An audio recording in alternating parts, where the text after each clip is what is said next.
PTI से मुज़ाकरात में इमरान खान सबसे बड़ी रुकावट, हुकूमत का मुज़ाकरात से इनकार, अब आगे क्या होगा? अंसार अब्बासी की तहलका-खेज रिपोर्ट। वजीर आजम के सियासी उमूर के मुशीर राना सनाउल्लाह का कहना है कि तहरीक इंसाफ और हुकूमत के दरमियान बामायने मुज़ाकरात के रास्ते में सबसे बड़ी रुकावट इमरान खान है। सीनियर सहाफ़ी अंसार अब्बासी की खुसूसी रिपोर्ट के मुताबिक राना सनाउल्लाह ने कहा कि एस्टेब्लिशमेंट मुज़ाकरात के रास्ते में कोई रुकावट नहीं। सियासी जमातों के दरमियान मुज़ाकरात के हवाले से न सिर्फ एस्टेब्लिशमेंट अपनी पॉलिसी वाज़ेह कर चुकी है, बल्कि वजीर आजम शहबाज शरीफ ने भी कौमी असेंबली से अपने हालिया खिताब के दौरान तहरीक इंसाफ को मुज़ाकरात की पेशकश कर चुके हैं। लेकिन वजीर आजम की पेशकश को ऐवान ज़ेरीन के उसी इजलास के दौरान अपोजिशन लीडर उमर अयूब ने तौहीन-आमेज रवैये के साथ फौरन मुस्तरद कर दिया। राना सनाउल्लाह ने कहा कि इमरान खान माजी में सियासी मुज़ाकरात के हक में थे और न अब दिलचस्पी रखते हैं। राना सनाउल्लाह के नजदीक बामकसद मुज़ाकरात अहम है और इसकी जानिब आगे बढ़ना चाहिए, लेकिन मुज़ाकरात के रास्ते में इमरान खान सबसे बड़ी रुकावट है।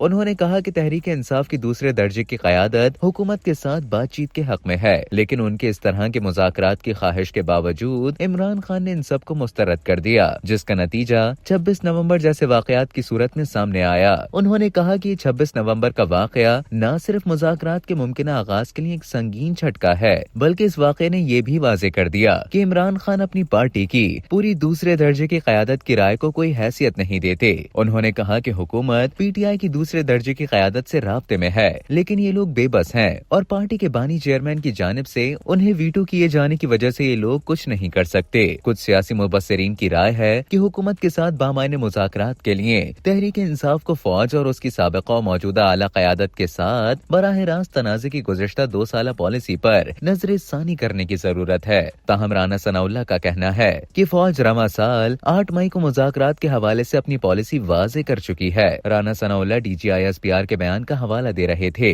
जिसमें उन्होंने एक सवाल के जवाब में कहा था कि तमाम सियासी जमातें हमारे लिए काबिल एहतराम है, ताहम अगर कोई सियासी गिरोह अपनी ही फौज पर हमला करता है तो कोई उसके साथ कोई बातचीत नहीं करेगा। ऐसे इंतशार पसंद गिरोह के लिए वाहिद रास्ता यह है कि वो कौम से माफी मांगे, नफरत की सियासत तर्क करने और तामीरी सियासत का वादा करे। DGISPR ने जोर देकर कहा था कि किसी भी तरह की बातचीत का अमल सियासी जमातों के माबैन होना चाहिए, फौज का इसमें शामिल होना मुनासिब नहीं। जहां पीटीआई की दूसरी दर्जे की क़यादत मुज़ाकराती अमल की हामी है, वहीं पीटीआई के सोशल मीडिया और बैरून मुल्क मौजूद हामियों ने 26 नवंबर के वाक़े के हवाले से भी फौज मुखालिफ मुहिम चलाई। फौज और उसकी आला कमान के खिलाफ इस ताज़ा तरीन प्रोपेगेंडे के जवाब में फॉर्मेशन कमांडर्स के हालिया इजलास में तशवीश का इजहार करते हुए कहा गया कि कानूनन दारुल हुकूमत में फौज की तैनाती के बाद अहम सरकारी इमारतों को महफूज बनाने और दौरे के लिए आए वफूद को महफूज माहौल फराहम करने के मौके पर बदनीयती पर मबनी प्रोपेगेंडा किया गया। बयान में कहा गया था कि बाद सियासी अनासर की जानिब से